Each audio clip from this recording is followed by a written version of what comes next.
Você tá aí? Ó, você tá aí? Peraí, você tá aí mesmo?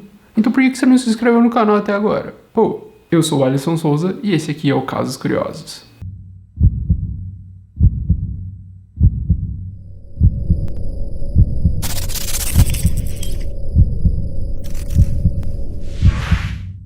Em setembro, Goiânia se prepara para comemorar 54 anos. No penúltimo dia do mês, o que prometia ser uma tranquila primavera se transforma em pesadelo. Como um raio que cai sobre a cidade, a população descobre que uma ameaça se espalha pelas ruas. A cidade está traumatizada. Chega um estranho exército. Batalhões de técnicos armados com aparelhos nunca vistos aqui.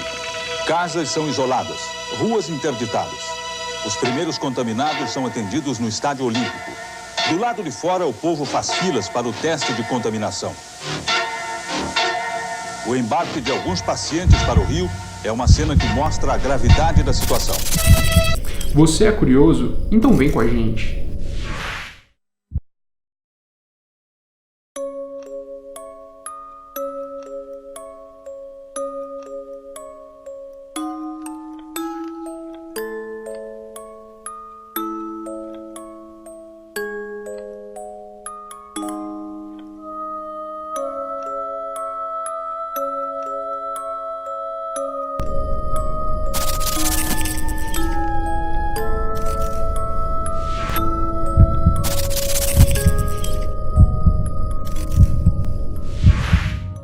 Há exatos 31 anos, Goiânia era atingida por aquele que é considerado o maior acidente radiológico do mundo. A tragédia envolvendo o Césio-137 deixou centenas de pessoas contaminadas pelo elemento e outras tantas com sequelas irreversíveis. No âmbito radioativo, o Césio-137 só não foi maior que o acidente na usina nuclear de Chernobyl, em 1986 na Ucrânia, segundo a Comissão Nacional de Energia Nuclear, o CNEN. O incidente teve início depois que dois jovens catadores de papel encontraram e abriram um aparelho contendo o elemento radioativo. A peça foi achada em um prédio abandonado, onde funcionava uma clínica de radiologia. Mesmo passadas mais de 3 décadas da tragédia, o acidente ainda deixa resquícios de medo. Um exemplo é a situação do local onde morava uma das pessoas que encontraram a peça. A casa em que vivia o catador foi demolida no mesmo ano em que tudo aconteceu.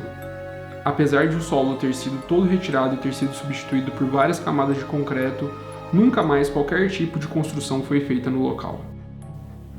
Os riscos. Segundo o supervisor de radiodivisão César Luiz Vieira, que também trabalhou na época do acidente, os riscos de contaminação em Goiânia foi praticamente extinto. Abre aspas. Se for comparar o resultado de hoje com o da época, é uma diferença de radiação quase 1000 vezes menor. César explica ainda que o nível de radiação da cidade é considerado dentro dos padrões normais. Abre aspas. Não há nenhum lugar que não tenha material radioativo, como por exemplo o urânio que está no solo. É o que a gente chama de radiação natural, mas que não oferece riscos. Cerca de 6.000 toneladas de lixo radioativo foram recolhidas na capital goiana após o acidente.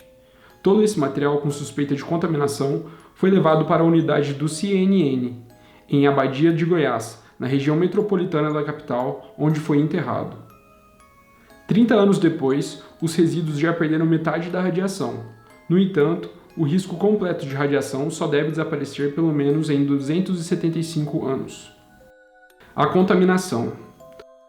A tragédia começou quando 2 jovens catadores de materiais recicláveis abriram um aparelho de radioterapia em um prédio público abandonado, no dia 13 de setembro de 1987. Eles pensavam em retirar o chumbo e o metal para vender e ignoravam que dentro do equipamento havia uma cápsula contendo Césio-137, um metal extremamente radioativo.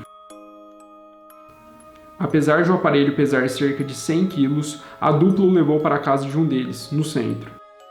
No primeiro dia de contato com o material, ambos começaram a apresentar sintomas de contaminação radioativa, como tonturas, náuseas e vômitos.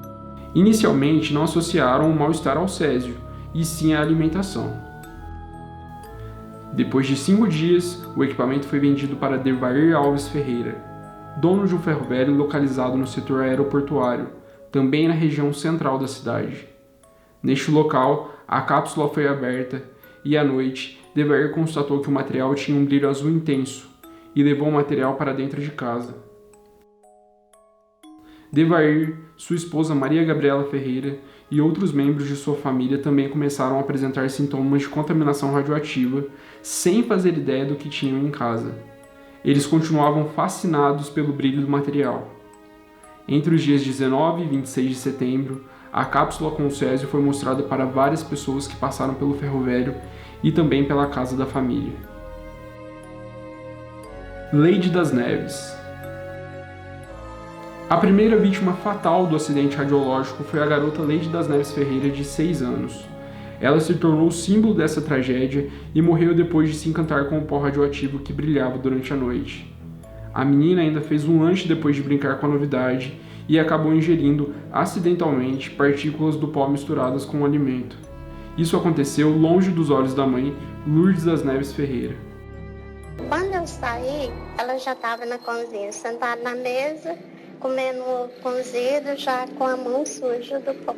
Se a dose for pequena, a probabilidade maior que pode acontecer de ruim é o câncer ou até mesmo defeito genético. Se a dose for muito grande, como inclusive alguns casos lá em Goiânia, você tem o que se chama uma doença da radiação que se manifesta rapidamente.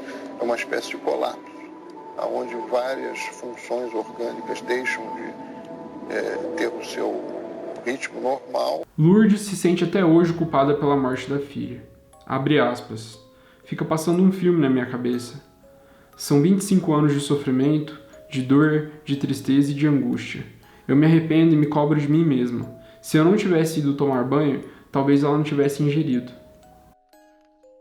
As reclamações dos trabalhadores. A maioria dos trabalhadores que estiveram no acidente do Césio 137 ainda possuem sequelas contraídas durante o episódio. O aposentado Teodoro Bispo, que trabalhou na descontaminação da área afetada pelo acidente, teve problemas em várias partes do corpo, principalmente na visão, por causa do contato com o elemento radioativo. Ele cobrou melhorias na assistência hospitalar e mais atenção do poder público para as vítimas. Não ia ter nada, e do grupo 3 estão morrendo mais do que do grupo 1, do grupo 2. Então a gente se sinta abandonado. E nós que descontaminou Goiânia receber R$622. De fato, é extremamente triste. A gente vai se baseando nessas pessoas que trabalharam nesse holocausto, né? Nesse acidente, não sei qual nome a gente pode dar para isso. É difícil pensar que algo pequenininho pode tornar tudo tão grande, um estrago tão grande. Bom, felizmente hoje a cidade está livre, né, dessa radiação tão agressiva. As coisas que estão enterradas ainda, né, ou que a gente já viu na matéria, vão durar um bom tempo ainda para perder toda essa radiação, cerca ainda de 270 anos. E, bom, a gente aqui só tem a desejar o nosso sentimento para as pessoas, né, envolvidas, as pessoas que foram afetadas, né, por tudo isso. Esse é o Casos Curiosos. Eu sou Alisson Souza. Essas aqui são as minhas redes sociais. Essas aqui são as redes sociais do canal. Eu espero vê-los novamente na semana que vem. Um abração a todos e fiquem com Deus. Até mais.